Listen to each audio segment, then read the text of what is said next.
Hello sa inyong lahat. Kamusta po kayo? If the Lord wills. Kung kaloobin ng Panginoon. Pagbasa sa kasulatan, James chapter 4 verse 13 to 16. Sa Tagalog. Makinig kayong nagsasabi ngayon o bukas ay pupunta kami sa ganito o ganoong bayan. Titigil kami roon ng isang taon at mangangalakal kami at kikita.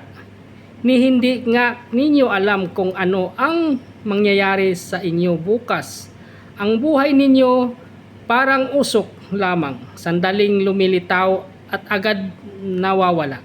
Sa halip ay sabihin ninyo, kung kaloobin ng Panginoon, kami mabubuhay at gagawa ng ganito o ganoon.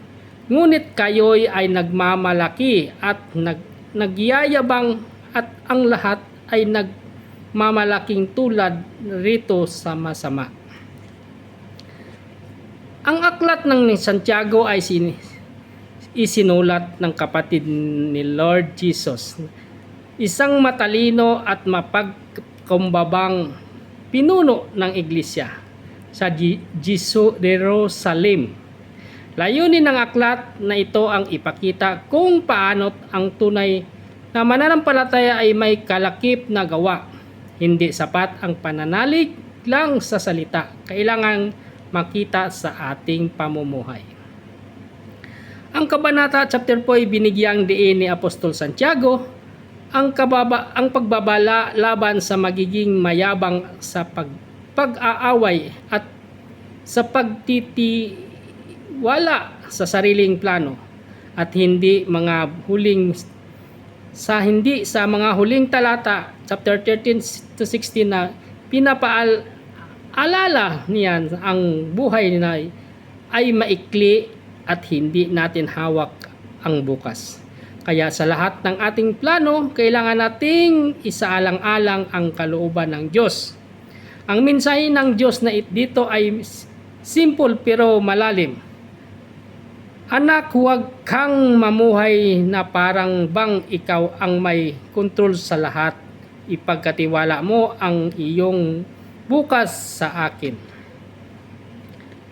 Minsan tayo'y ay masyadong sigurado sa mga plano natin. Next year, abroad ako, magninegosyo ako, magpapakasal kami, magre-retiro ako sa edad kong ganito. Pero minsan, biglang may sakit, krisis, aksidente o pagkawala. Sa James chapter 4 verse 13 to 16, pinagpaalala sa atin, hindi ikaw ang may hawak ng kinabukasan.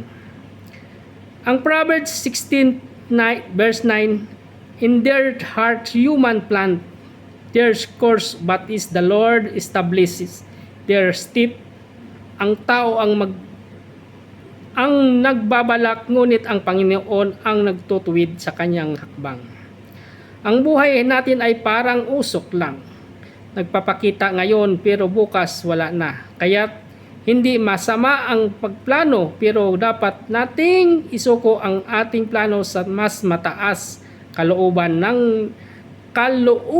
ng Diyos. Ayan, salamat sa Diyos sa kanyang mga salita.